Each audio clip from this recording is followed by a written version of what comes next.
A few weeks ago, I was asked to convene a conversation on race with a few of my arts colleagues. Talk about awkward. Here we were, sitting in this intimate circle. We're all about 15 of us from different backgrounds, leaning in, trying to be good listeners. But as the conversation progressed, things began to surface that I just wasn't prepared to hear. One of my white male colleagues made the comment that he now knows what it feels like to be a minority.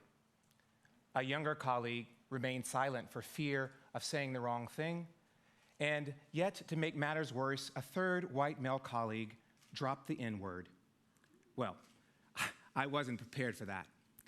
I was so disturbed by what I had just heard that I found myself wandering around aimlessly until I found myself on a park bench where I sat for about an hour trying to make sense of what I had just experienced. Conversations on race, particularly those in mixed company, are hard. They can be painful and messy, and they often go awry. But do they have to? In my role as executive director of a major theater, I make a choice every day to support art that allows us to celebrate our common humanity while engaging those things that seem to divide us, race included. In this position, I've been thinking a lot about how can we enter these difficult conversations in a way that get to the heart of the matter while also honoring our collective dignity.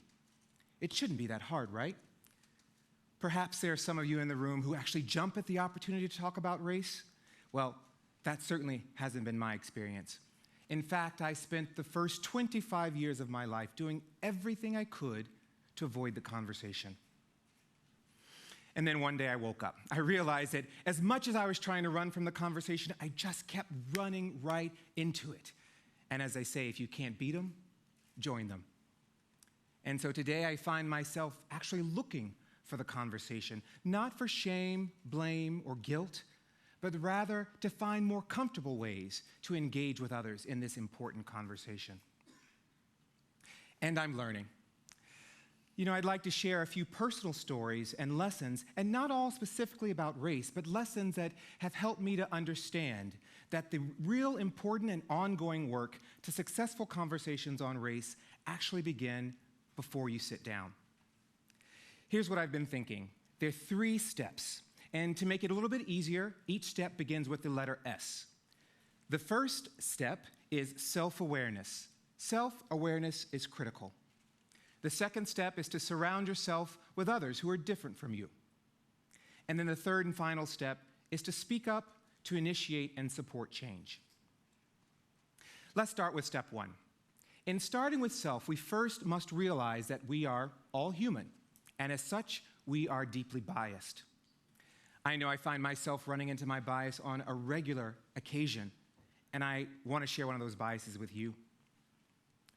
I have a bias, a slight bias, against white men with beards. Now, this is a little tricky because I work with a lot of great white men with beards, and some of you are in the audience today. But I want you to know that I work really hard every day to fight against this bias. Here's how it showed up. I was teaching a class several years ago, and in the back of the room sat a young white man with a beard. Now, every time he raised his hand to be recognized, I would find myself avoiding him. But he was a good kid. He was punctual, he was present, he participated, and he pushed back. It's everything a teacher wants in a student. But when this particular student pushed back, I would take it personally, and I became defensive.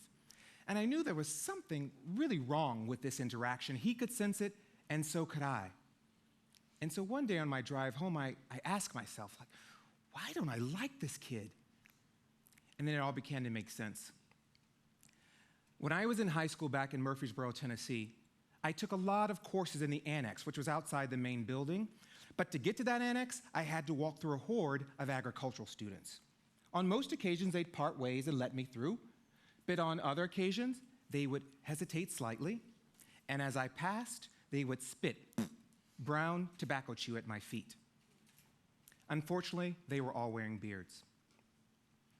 Here's the point of that story. I believe I am the most open, accepting, honest person. I value diversity, I value difference, but my bias against white men with beard was in direct conflict with my deeply held values. Direct conflict with my deeply held values. But here's the good news.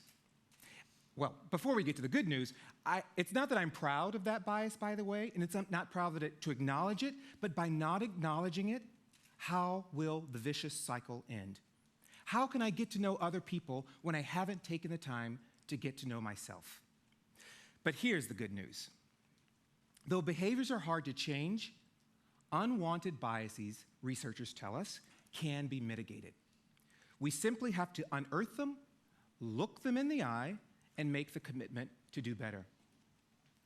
I'm learning to be fearless when it comes to interrogating myself, even the parts that don't make me proud. Step 2, surround yourself with people who are different from you. Now, I'm not sure about your experience, but when I was growing up in Tennessee, if you were a black kid, you hung out with black kids. If you were an Asian kid, you hung out with Asian kids. And if you were queer, well, good luck, right? But my experience was slightly different. I had the privilege of being surrounded by the most amazingly diverse group of friends. And so much of who I am today is as a result of those relationships. About a year and a half ago, I had the opportunity to join a collaborative leadership team at the theater. There are 3 of us. There's a tall white man who occasionally wears a beard. There's the black man in the middle, that's me.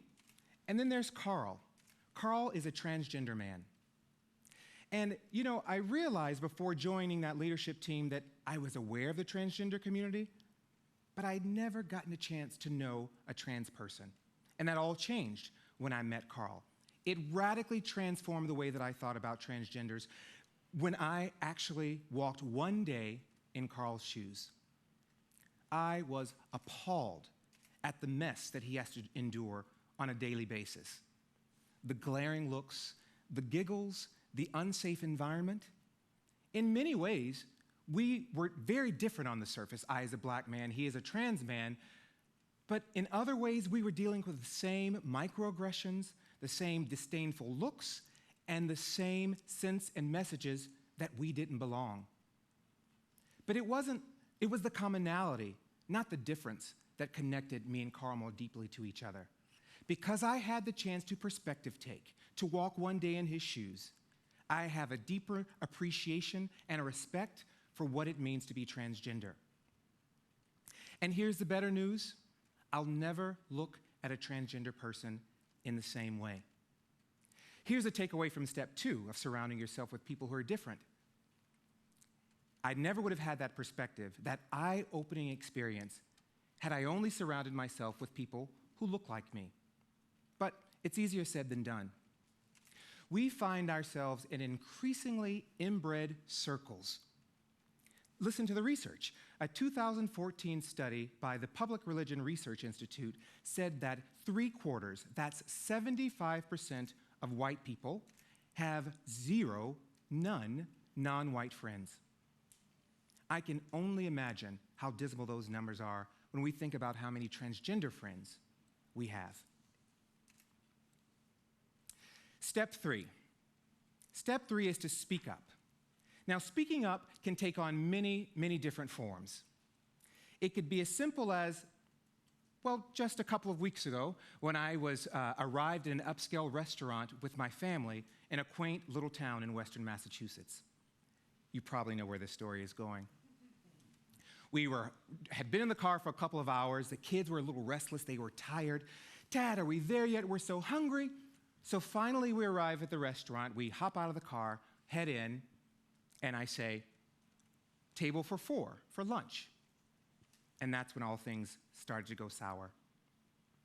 As we stood there patiently waiting, the hostess looked past us and began to seat other people, even those who had arrived after us. Deep cleansing breaths, I say to myself, deep cleansing breaths. And on that moment, an innocent bystander white lady, smartly dressed, spoke up and said to the hostess, "Excuse me, do you see this family? They were here before us." And I thought, yes, thank you, right?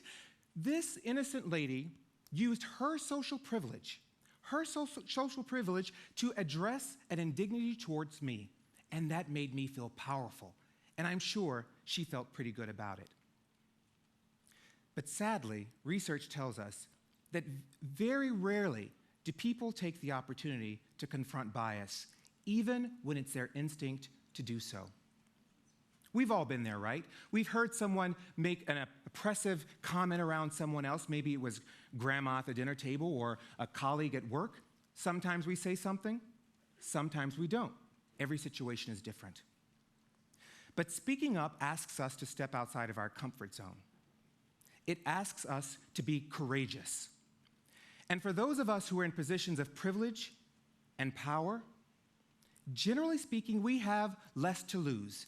And so I encourage you to speak up, to honor your own dignity and the dignity of others, even while confronting their bias. So let me end where I began. Conversations on race are hard. It was hard. I think back, and I think we could have had a much more productive conversation with my arts colleagues had we entered that conversation being more self-aware, if we had taken stock of our own privileges and our own biases. We probably would have been able to listen to each other more deeply if we had already surrounded ourselves with perspectives that were different from ours. And finally, when that N-word was dropped, we all would have spoken up to honor our collective dignity. Well, that conversation has come and gone, but others will follow. And I take inspiration from Maya Angelou when she says, "When we know better, we do better."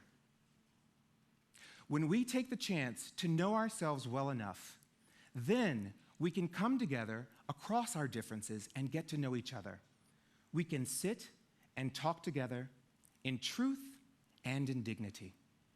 Thank you.